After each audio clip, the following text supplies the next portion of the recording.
Okay, Amra, tell me about the situation in the West Bank. What do the people do right now?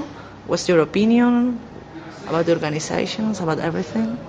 In my opinion, right now in the West Bank, there's a sense of desensitization of what's been going on in Gaza. A lot of people are frustrated and they don't know where to turn their anger to, because on one hand they have the occupation forces, and another thing, the problem is the political division between Fatah and Hamas. So many people are frustrated, people are organizing protests, they're expressing their frustration on social media and networks, and what they're doing is last night there was meetings between the national organizations and trying to develop some sort of assessment of the situation. And I think that, for example, what the Palestinians need to do is they need to understand, of Palestinians, especially in the West Bank, who are we going to target? What is more effective? Are we going to target the Israeli occupation forces and try to protest against them non-violently and through popular resistance in order to pressure them to stop and halt the invasion on Gaza? But in my opinion, I think that we need to take it down a level and we have to look at who's the middleman. The middleman now is the Palestinian Authority. And I think that we, the Palestinians in the West Bank, need to pressure the Palestinian Authority to take immediate action, to deliver good statements and to condemn the situation on what's going on in Gaza, and not only statements, but to take immediate action.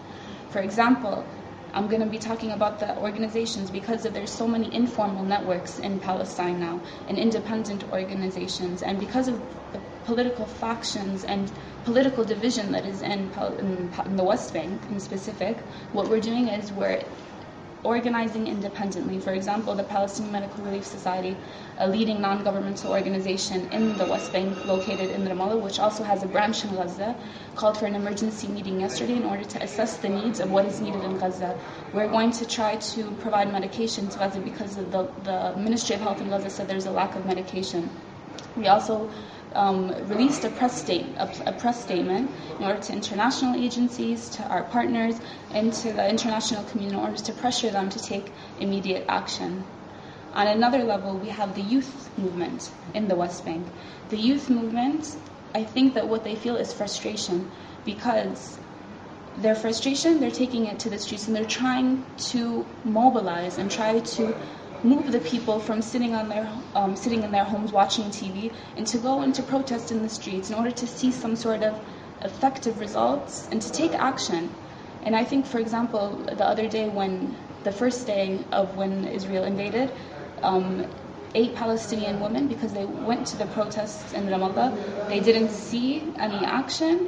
What they did was they went on an Israeli military base in Beit Il. They climbed a ladder and went on the roof. They surprised them. They went unarmed.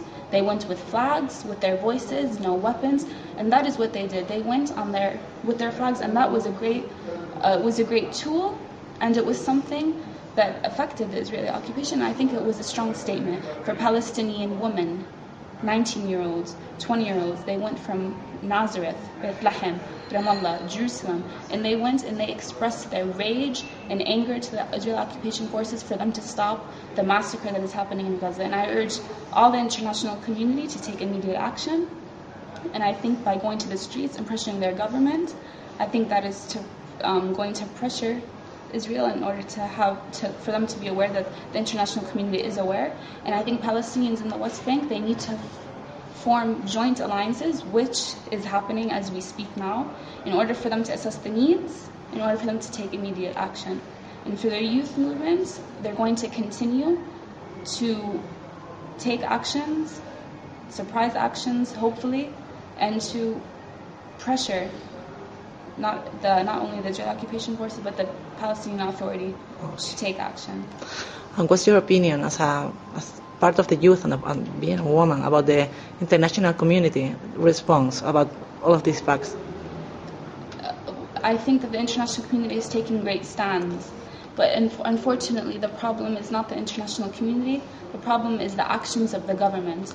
No matter how, I think that there needs to be more and massive pressure on the international community, not only to protest and to condemn the violence that's happening in Gaza and to condemn Israeli actions, but to pressure their government and to go sign petitions, talk to their lawmakers, talk to people in legislation, and go to policymakers and talk to them, have dialogue, and to have these key networks and to establish for them to raise awareness in order for them to be able to initiate change within their countries, in order for these policymakers in their countries to pressure Israel and to pressure the US to intervene in the UN.